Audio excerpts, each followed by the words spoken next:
Hi guys, my name is Kayla and I just wanted to welcome you to my Action Research virtual poster presentation.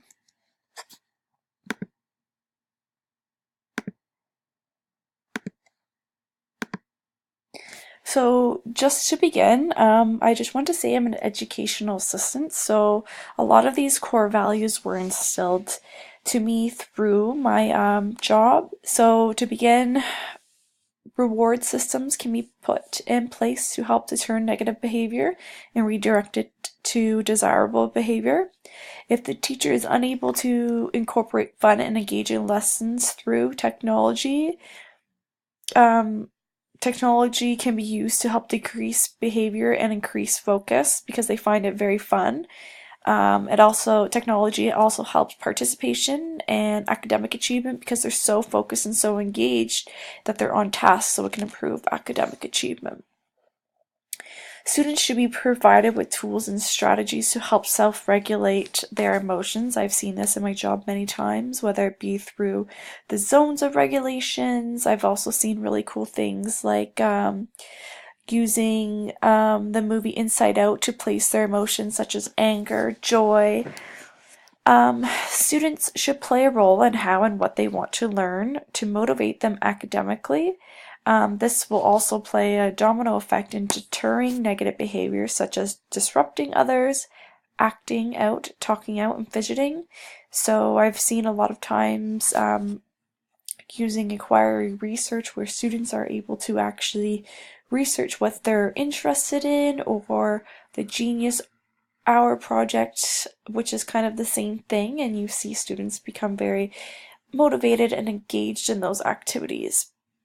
Teachers ultimately set the tone for creating a positive environment through proper discipline and attainable goals. So if a goal is very unattainable, I find that students have a hard time focusing, and that's when most of these behaviors kind of spiral. I also think creating a positive classroom starts at the very beginning of the year, whether it be by designing a collaborative set of rules with the classroom. So here's my problem statement for my action research plan. So teachers' jobs entail more than just creating class work based on the curriculum, accommodating and modifying students' work, or developing engaging lessons. There is a large focus on creating effective ways in which to control classroom behavior. There is no clear-cut answer as to why some students participate in negative behaviors that obstructs the classroom environment. As teachers, we need to be accountable by reflecting on things that we could do better to help deter and prevent obstructive behavior from occurring. One study that was conducted by Dr. Barry Parsons found that 80% of disruptive behavior was correlated with poor organization, class organization, planning, and teaching. Classroom management behavior stems from the teacher from the beginning to the end of the school year, which I kind of touched upon in the last slide. Kern and Clemens indicated that effective teaching and positively functioning classrooms with minimal disruptive behaviors required planning, attainable goals, and rewards for the students. Rather than solely focusing on the students whom teachers deem to be the problem, we as teachers should shift our focus on what are the things that we can place to help deter or just diminish these obstructive behaviors. Implementing effective classroom behavior management strategies can help increase overall student achievement for all students, create a positive class culture, and help establish a positive and healthy student-teacher relationship. So here's my statement of my research problem. In relation to student behavior, every teacher strives to have their students be organized, keep on task, be engaged in classwork, be productive, and behave and excel academically. However, we know that's not always the case. Sometimes students are defiant by not participating or finishing their expected work, disrupt the class by talking, or even getting out of the chair without permission. We don't know why this necessarily happens, why students engage in obstructive behaviors. This could be due to them not understanding the curriculum that is being taught, maybe not having enough breakfast to eat in the morning, which can help shift their focus to not being focused, or not enough movement breaks, same thing, unable to focus, or simply not getting enough sleep the night before. So implementing effective classroom management strategies will help minimize behaviors that obstruct the learning of individual students or as a group of students. A teacher's inability to control the classroom behavior may result in many problems, such as students failing to meet the curriculum expectations, lack of motivation in classroom activities, interrupting those students learning who are there to learn. So for the students who are actually on task, engaged, they are the ones that are being penalized, unfortunately, because the teachers have to spend so much time on the students that are obstructing the classroom. It is important to implement effective behavior management strategies from preventing this from occurring. So based on my core values and my experiences as an EA or even as a placement teacher, my research question is, what are some effective classroom management strategies that I can utilize to ensure that behaviors that obstruct learning are being minimized, so they're being decreased? So these are some of the definitions of central and relevant terms that I thought were most important. So positive reinforcement. So reinforcement is a stimulus that occurs and is contingent upon a behavior and increases the probability of a behavior being repeated. Token reward system. So token reinforcements involves awarding points or tokens for appropriate behavior. So sometimes I've seen maybe stickers. Once a student has received all these stickers as replacement of a token, they get some kind of a reward, and mostly when they get this reward for doing what they've been doing, makes them want to do it again. So that's related to positive reinforcement. Activity reinforcers, so they're effective and positive for students, allowing them to participate in preferred activities. So sometimes when you pair an unmotivated activity with followed by a preferred activities, it makes the students want to participate. Social reinforcers. So being open with communication with their students and saying very nice positive things to students can help them motivate them to do a better job. Self-regulation, so students being able to control or not control their emotions and classical conditions. So having the school environment be a positive experience, because when they relate school to a positive experience, it makes them want to come back. And last but not least, classroom management strategies.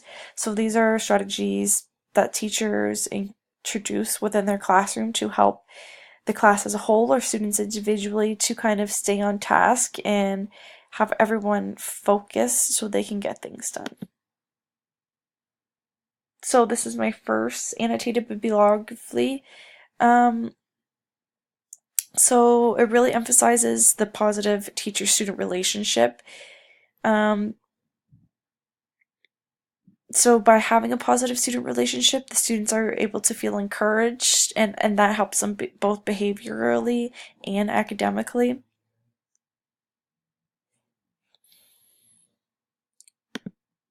This is my second resource, and this article really touched upon many behavior management strategies, which I think are very important and beneficial for many teachers who are or aren't experiencing obstructive behavior. So one of the example was increasing appraisal for specific behavior. So telling a student, once again, good job, they love what you did. Flexible seating, which I have seen work and not work for students. It just honestly depends on the class. Having strategies for individuals, such as movement breaks. Here is my next research article. focusing more on emotional and behavior problems, and once again, some more strategies.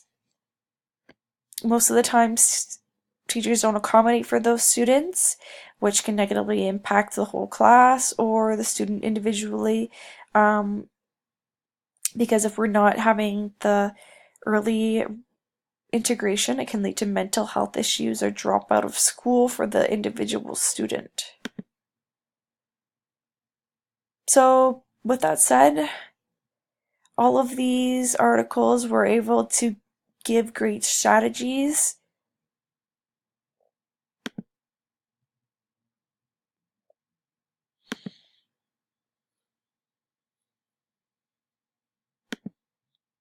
So here comes into play my actual research action plan.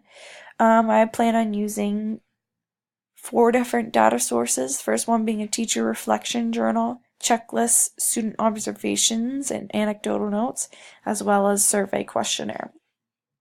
As you can see, it does seem like there's a lot. I would be using this quite a bit, but I think in the long run, it would be very beneficial for myself as a teacher, but as well as the class. So I decided to use both quantitative data, which are listed in here, as well as qualitative.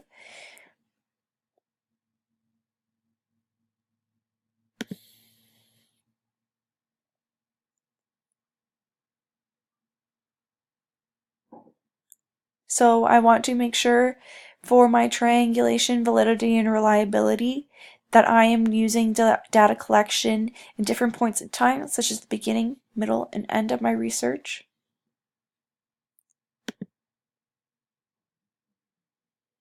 I want to include all participants' feedback, even including my own students, and how well these classroom management strategies are working for themselves as well as the class as a whole, and if they feel motivated by them. So my participants will be my grade 3 students because they are the primary focus.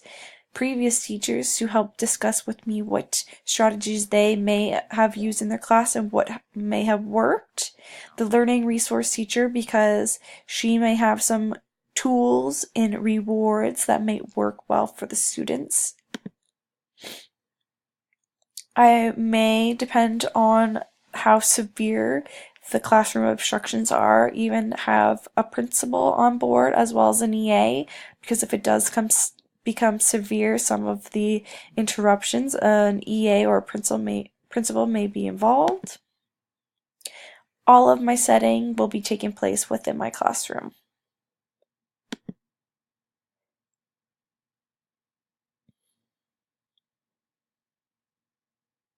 Ethical concerns would only have to be my students' feedback from me. This will be kept confidentially. Here you can see my data collection process.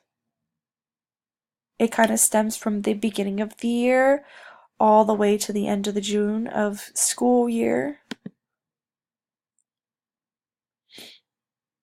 I plan on using data from my student observation and anecdotal notes. This will happen, I will use this data source before classroom management strategies in place. I feel like it entails a lot of writing, and that's crucial for the beginning.